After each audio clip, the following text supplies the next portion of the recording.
Почитувани граѓани, почитувани представници на медиумите. Македонија без гаранции од Европската Унија нема да спроведе уставни измени.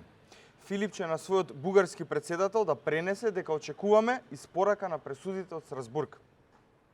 Македонија поради лековерност и погрешните политики на Социјалдемократскиот сојуз, предводени од Зоран Заев и Венко Филипче, плати прескапа цена со промена на уставното име на државата.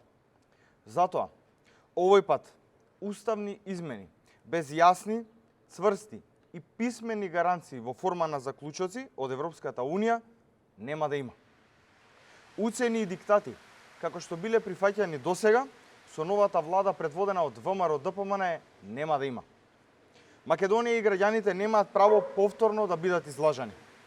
Нема повторно да се прават отстапки без гаранции, без заштита на националните интереси и без сигурност дека тие отстапки навистина ќе значат напредок во евроинтегративниот процес. Затоа, специјалниот бугарски пратеник Венко Филипче нека му пренесе на Радев дека додека не видиме испорака од нивна страна, Македонија нема да се помести ниту милиметар од својата политика. Ви благодарам.